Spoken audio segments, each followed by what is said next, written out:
नमस्कार दोस्तों, स्वागत है आप सभी का मेरे YouTube चैनल पर।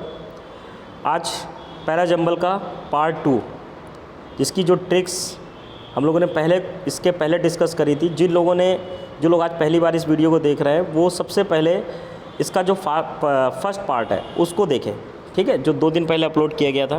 पहले उसको देखें, फिर बाद में इसको देखें, क्योंकि इसमें बहुत ज़्यादा चीज़ें हम बताएंगे नहीं, उसमें हमने थोड़ा बहुत बताया भी है। तो पहले आप उसको देखिए। ये जो क्वेश्चंस हैं ये डायरेक्टली डिफेंस के बच्चों के लिए बहुत ज़्यादा इंपॉर्टेंट है और एसएससी के लिए भी है, ठीक है। तो इसी तरह के क्वेश्चंस आते हैं। आइए जानते हैं कि कम समय में कैसे इन क्वेश्चंस को हम सॉल्व कर सकते हैं। बहुत कम समय में, मतलब सेकंडों में सॉल्व करेंगे इनको, ठीक है।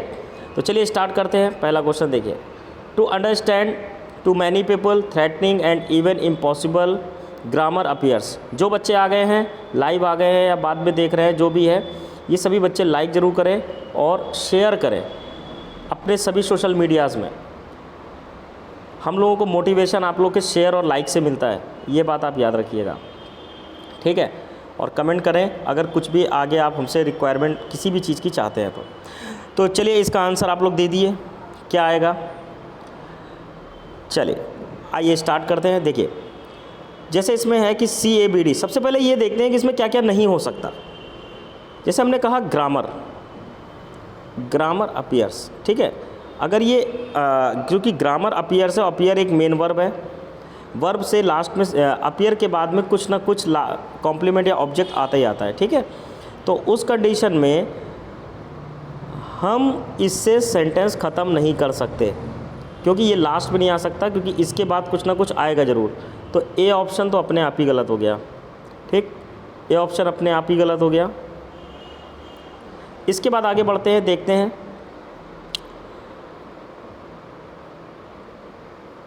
क्या क्या यहाँ पर की पॉइंट्स हो सकते हैं। एक अपीयर्स की पॉइंट है, एक इम्पॉसिबल की पॉइंट है। इम्पॉसिबल के बाद में, इम्पॉसिबल चूँकि एक एडजेक्टिव है, इसके बाद वर्ब की फर्स्ट फॉर्म आती है।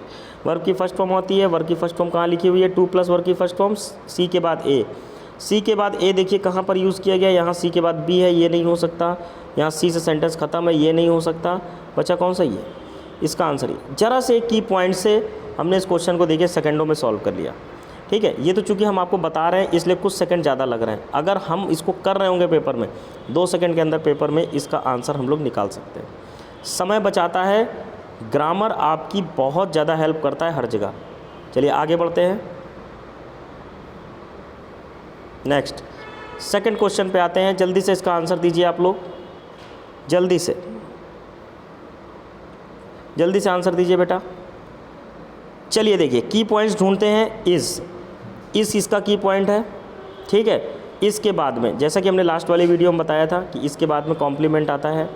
ये एक मेन वर्ब है, चूँकि ये मेन वर्ब है तो इसके बाद आ गया कॉम्प्लीमेंट। कॉम्प्लीमेंट एडजेक्टिव होता है या फिर कोई नाउन होता है, ठीक। वो कहाँ पर है, प्रोनाउन हिम है कि, अरे सीधे लिखा हुआ है, आ लेज़ी सल्की। बी के बाद ए, किस में है, यहाँ पर है, फर्स्ट में है। इससे सेंटेंस ख़त्म नहीं होगा, ये गया। यहाँ भी नहीं ख़त्म होगा, ये गया। अब बचा CDBA, यहाँ पर है, यहाँ पर है। अब हम ये देखते हैं सेंटेंस शुरुआत किससे हो सकती है। क्या हिम से सेंटेंस की शुरुआत हो सकती है? नहीं हो सकती, ये भी कटा। आंसर ये। कितना आसान था। चलिए आगे बढ़ते हैं 3rd नंबर क्वेश्चन की ओर। जल्दी से इसका आंसर दो, जल्दी से। देखो, ए से सेंटेंस की शुरुआत नहीं हो सकती है, सबसे पहले ये जान लेना, ठीक है। इसके बाद इनटू आया है तो ये किसी भी वर्ब या एडजेक्टिव के बाद आया होगा या नाउन के बाद आया होगा। आप ये देखिए, डी से सेंटेंस कभी ख़त्म नहीं हो सकता, क्योंकि सम है, सम के बाद सम एक डिटर्मिनर है, डिटर्मिनर के बाद नाउन चाहिए। डी से सेंटेंस नहीं ख़त्म हो सकता, इसको भी काटो। अब आपके पास 2 चॉइस हैं, सी और डी। क्या देखो, सी से और डी से सेंटेंस, सी भी लास्ट में है, ए भी लास्ट में, बी शुरुआत में, इसका मतलब समवन ब्रोक, यहाँ से सेंटेंस शुरू होगा, ब्रोक के बाद इनटू। ब्रोक इनटू का मतलब होता है बिना किसी की इजाज़त किसी के घर पे घुस जाना, ठीक। तो बी के बाद आएगा ए, बी के बाद ए किस में है, इसमें नहीं है, सी में है। ये इसका आंसर हो गया। कितनी आसानी से हम क्वेश्चन को सॉल्व कर रहे हैं, 100% सही तरीके से, सिर्फ ग्रामर की हेल्प से। समय भी बचा रही है ग्रामर, 100% स्कोर भी कर रही है, और आपको कॉन्फिडेंस भी होगा जब आप ये क्वेश्चंस करके आओगे इस तरीके से, ठीक है। चलिए आगे बढ़ते हैं। नेक्स्ट थर्ड क्वेश्चन देखिए, थर्ड फोर्थ जो भी है, की पॉइंट्स ढूंढते हैं। सबसे पहले ये देखो कि किससे सेंटेंस ख़त्म नहीं हो सकता। पहले अगर ये मिल जाए तो, जैसे द एनजीओज़, अगर अपॉस्ट्रोफी एस लगा है तो इसके बाद कोई नाउन ज़रूर होगा। इसका मतलब सी से सेंटेंस ख़त्म नहीं हो सकता। ये गया, ये गया। अपॉस्ट्रोफी एस के बाद नाउन आता है, ये बात आपको पता होगा, नाउन में पढ़ा होगा। तो दो तो कट गए, अब बचे डी डी। अब या तो डी से सेंटेंस ख़त्म होगा, ये बात क्लियर हो गई। अच्छा, अब शुरू सी से होगा, तो सी द एनजीओज, इसके बाद आएगा नाउन, ठीक है। एम, एम इसका नाउन है। एनजीओ का जो एम था, सी के बाद बी, सी के बाद बी किस में है, सी के बाद बी इसमें नहीं है, सी के बाद बी इसमें, ए लगा दो आंसर। आया समझ में? कैसा लग रहा है? जल्दी जल्दी कमेंट करो बेटा, कमेंट करो कैसा लग रहा है, अच्छा लग रहा है, लाइक करो। और मैं डेली वीडियो नहीं बना पाता हूँ, इस बात की बहुत ज़्यादा मैं आपसे माफ़ी मांगता हूँ, आप सभी बच्चों से जो भी वेट करते हैं, देखते हैं। कुछ ना कुछ पर्सनल प्रॉब्लम्स हो जाती हैं कभी कभी, है ना, क्योंकि बच्चों के क्लासेस चल रहे हैं, उनके रिवीजन चल रहे हैं, उनके कंटेंट को तैयार करना, बाकी बहुत सारी चीज़ें रहती हैं बेटा, ठीक है। ऑफलाइन क्लासेस में थोड़ा सा ज़्यादा हम डिवोटेड रहते हैं अपनी चीज़ों को लेकर के, लेकिन फिर भी जो भी समय मिलता है मैं आपके लिए निकाल रहा हूँ। बस आप भरोसा करिए, जितना भी मैं आपको कंटेंट दे रहा हूँ 100% प्योर है, सही है। आप उसको फॉलो ज़रूर करें और दूसरों को भी सजेस्ट करें कि वो इससे मेरे से जुड़े, टेलीग्राम पे जुड़ें। इसकी पीडीएफ टेलीग्राम पे बेटा मिलेगी आप लोगों को, आप लोग टेलीग्राम से इसकी पीडीएफ ले लें, बाद में रिवीजन भी कर सकते हैं, ठीक है। चलो, और जो भी वीडियोस वगैरह जेरेंड वगैरह के और आर्टिकल्स के कुछ वीडियोस मेरी प्लेलिस्ट में पड़े हुए हैं, आप जा कर के वहाँ से प्रैक्टिस करिए। प्रेपोजिशन के प्रैक्टिस कुछ क्वेश्चंस हैं, सब्जेक्ट वर्ब एग्रीमेंट के क्वेश्चंस हैं, आप वहाँ से क्वेश्चंस के प्रैक्टिस करिए। सारे ही प्रीवियस ईयर के क्वेश्चन हैं, रिपीट होंगे पेपर में क्वेश्चंस बेटा पेपर में रिपीट होते हैं, आप लोग ये याद रखिएगा। चलिए आगे बढ़ते हैं इस क्वेश्चन की तरफ। Although a great scientist Einstein was weak in arithmetic right from his school days. पहली बात, एक चीज़ याद रखना, it has been establish that, D से सेंटेंस ख़त्म नहीं हो सकता। पहली बात, दैट के बाद कुछ ना कुछ आगे आएगा ही आएगा, तो कहीं पर भी नहीं है, अच्छी बात है। इसके बाद में सी या तो ए, लास्ट में या तो सी आएगा या तो ए आएगा। ऑल्दो कभी सबसे लास्ट में आता नहीं है, ए वाले सबसे पहले काट दो। ऑल्दो के बाद एक और सेंटेंस आता है या क्लॉज आती है, पहले ऑल्दो आएगा उसके बाद एक क्लॉज और आएगी, तो इसलिए ऑल्दो कभी सेंटेंस के लास्ट में नहीं आ सकता है, ख़त्म नहीं हो सकता है वहाँ से। ये दोनों गलत हो गए, इसका मतलब सी लास्ट में आएगा। सी लास्ट में आएगा तो अब हमें ये देखना है कि ऑल्दो के बाद वाला सेंटेंस कौन सा हो सकता है। ऑल्दो के बाद वाला जो सेंटेंस होता है वो हमेशा उसका अपोजिट होता है। अगर यहाँ पर ग्रेट साइंटिस्ट बोल रहा है तो इसका मतलब एक ऐसा काम होगा जो दूसरे सेंटेंस में वो उसने नहीं कर पाया होगा। तो आगे देखते हैं, लिखा है Einstein was weak in arithmetic. अगर वो ग्रेट साइंटिस्ट था लेकिन क्या था कि वो अर्थमेटिक में वीक था, तो ए के बाद बी आएगा। ए के बाद बी किस में लिखा हुआ है, इसमें लिखा हुआ है, यही आपका आंसर हो गया। ये सारा ग्रामर का पार्ट है, कंजंक्शन में सब मैंने अपनी क्लासेस में वगैरह में पढ़ाया है और आप लोग भी जानते होंगे। समझ में आया? कैसा लगा? जल्दी जल्दी शेयर करो। बहुत ज़बरदस्त क्वेश्चन है बेटा ये सब सारे, बहुत मज़ा आएगी।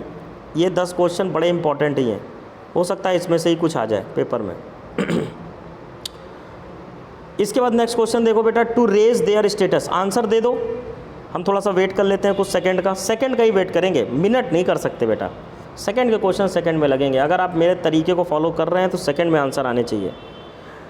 To raise their status from others. देखो बी से सेंटेंस की शुरुआत नहीं होगी, सबसे पहले इसको काटो, ख़त्म बात। इसके बाद में अब तुम ये देखो, एंड टू गेन एक्सेप्टेंस, ठीक, जल्दी जल्दी लगाओ, बताओ जल्दी से क्या होगा। To raise their status and to gain acceptance, people follow fashion. अब देखो बताओ जल्दी से क्या होगा इसका आंसर, जल्दी से बताओ।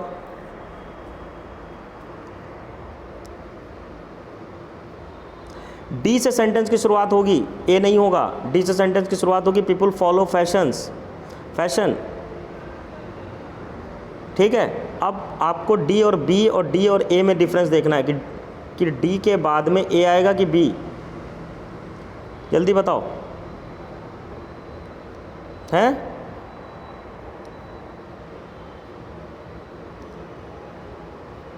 जल्दी बताओ बेटा। तो चलो अब जो भी तुम लोगों को लगाना था लगा लिया। चलो इसके आंसर की तरफ बढ़ते हैं। इसका आंसर होगा डी, होगा people follow fashion to raise, raise का मतलब होता है बढ़ाना, बढ़ाने के लिए their status and to gain. यहीं से तुम्हें समझ जाना चाहिए था कि ए के बाद तो सी आएगा ही आएगा। क्यों? क्योंकि एंड अपने साथ सेम पार्ट ऑफ स्पीच जोड़ता है। अगर इसने टू गेन जोड़ा है तो टू रेज होगा यहाँ पर, ठीक है। तो बस इन्फिनेटिव जोड़ा, इन्फिनेटिव के बाद इन्फिनेटिव ही आएगा।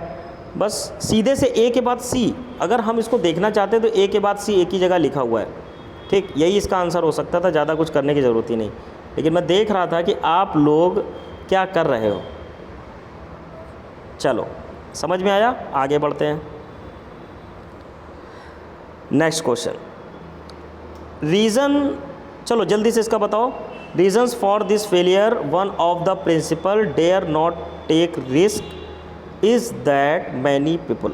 फिर इसके हम की पॉइंट्स, सबसे पहले की पॉइंट्स ढूंढो, की पॉइंट्स ढूंढो जल्दी से। कि सबसे पहले की पॉइंट्स का मतलब है या कौन आखिरी में नहीं आ सकता है, सबसे पहले ये जोड़ो। ये देखो, अगर वो ऑप्शन में उसको सबसे पहले हटाओ, हाँ सबसे पहले हटाओ। या सबसे पहले जो शुरुआत में नहीं आ सकता, क्या डी शुरुआत में आ सकता है? नहीं आ सकता। खैर ऑप्शन में भी नहीं है, कोई बात नहीं, ऑप्शन में भी नहीं है, ठीक है। क्या ए शुरुआत में आ सकता है? क्या सी शुरुआत में आ सकता है? सी शुरुआत में नहीं आ सकता, ये मेन वर्ब है, ये कभी भी आ नहीं सकती, हेल्पिंग वर्ब मेन वर्ब। ये गया। ए क्या शुरुआत में आ सकता है? नहीं आ सकता। कोई ना कोई रीज़न की बात कर रहा होगा, वो उसके पहले कुछ ना कुछ होगा ज़रूर, फेलियर का रीज़न जो भी था। अब हमारे पास बचा बी। बी से सेंटेंस की शुरुआत होगी, जो कि आपको पता है, one of the principal, one of the principal. अब क्या इज़ आएगा या ए आएगा, मतलब डी आएगा या ए आएगा, ये देखना पड़ेगा। Is that many people, one of the principal is that many people, नहीं, इसके बाद में आएगा A, one of the principal reasons for this failure or this failure. उसके बाद में D, is that many people dare not take risk. Failure की वजह से जो बहुत सारे लोग थे वो रिस्क नहीं मतलब लेना चाहते थे, जो भी बात है, ठीक है। तो ये बन गया आपका, लास्ट में आपको है सी, ए इसका बन गया, ठीक है। चेक कर लो कितने लोग सही हैं, ये अपना देख लो। चलो नेक्स्ट देखो बेटा, किस पे आ जाते हैं हम लोग।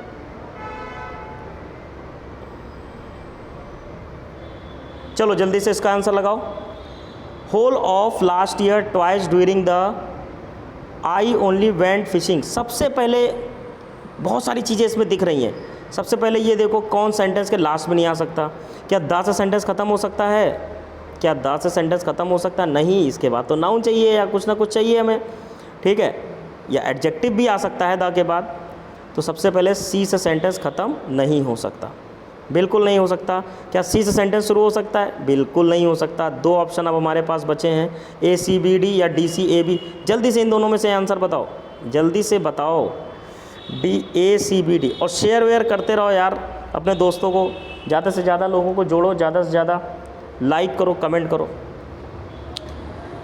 ए सी बी डी। अब देखो द के बाद क्या आ सकता है? द के बाद में सी के बाद में क्या क्या है? सी के बाद बी है और सी के बाद ए है। तो देखो द होल बोला जाता है, अगर तुमने पढ़ा होगा कहीं पर भी, तो द होल एक साथ बोला जाता है। होल के पहले द का प्रयोग किया जाता है। तो सी के बाद ए, सॉरी सी के बाद ए कहाँ है? ये डी आंसर है बेटा। सी के बाद ए, सी के बाद ए, इसका डी आंसर हो गया, ठीक है। द होल बोला जाता है, ये बात याद रखना। सेंटेंस अरेंजमेंट का नेक्स्ट क्वेश्चन, फिर वही चीज़ें। सबसे पहले ये देखो, किसको हम लास्ट में नहीं रख सकते, किससे हम शुरुआत नहीं कर सकते, सबसे पहले उसको हटा दो। सी और ए कह रहा है, और ये देख लो किससे हम शुरुआत नहीं कर सकते। इनसाइड द ऑडिटोरियम, क्या यहाँ से शुरुआत कर सकते हैं? नहीं, बिल्कुल नहीं कर सकते इनसाइड द ऑडिटोरियम, क्योंकि इसके पहले कुछ ना कुछ लिखा होगा। सेवरल क्या है? सेवरल हमारा डिटर्मिनर है, और डिटर्मिनर के बाद हमेशा नाउन आता है, ठीक है, हमेशा नाउन आता है। डी के बाद नाउन ढूंढो, डी के बाद नाउन ढूंढो। सेवरल के बाद क्या क्या आ सकता है? सेवरल के बाद अपार्ट नहीं आएगा, डी के बाद सी नहीं आएगा, डी के बाद सी नहीं आएगा, ये कट गया है। डी के बाद ए है, डी के बाद ए है, और डी के बाद बी है, डी के बाद ए है। सेवरल इनसाइड नहीं होगा, सेवरल के बाद इनसाइड एक प्रेपोजिशन है, नहीं आएगा, नाउन आएगा, और डी के बाद बी आएगा, और डी के बाद बी ए में है। ये देखो,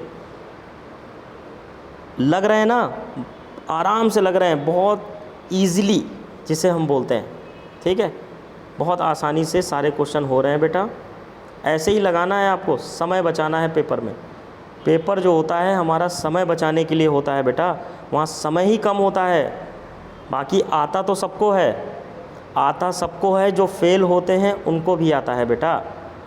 सिर्फ मेहनत करने वाले ही, सभी मेहनत करने वाले बैठते हैं, लेकिन सब पास नहीं होते हैं। जो समय बचाता है अपना, जो इम्पॉर्टेंट पढ़ के जाता है, जो अच्छी चीज़ें पढ़ के जाता है, वही पास होता है, ठीक है। इसमें भी आते हैं फॉर सम टाइम, ये सेंटेंस की शुरुआत नहीं कर सकता, पहली बात ये गया, ठीक। विच इज़ ट्रबलसम, अगर विच इज़ ट्रबलसम लिखा है, इसका मतलब इसके पहले कुछ ना कुछ एंटीसीडेंट हो सकता है, इसके पहले कुछ ना कुछ।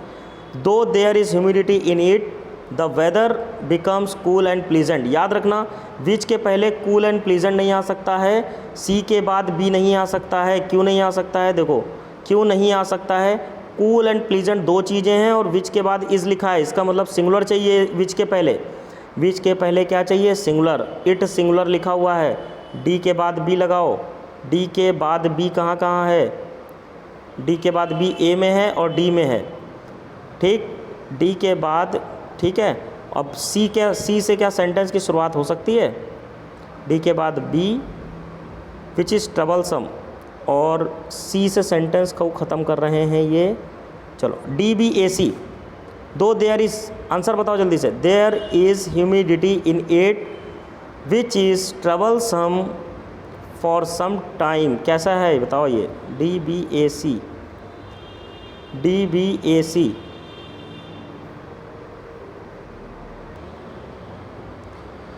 तो देखो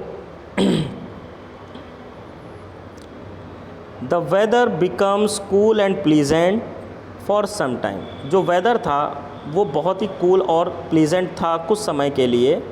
दो there is humidity in it, it के बाद में विच आ जाएगा, इसका आंसर लगा दो डी।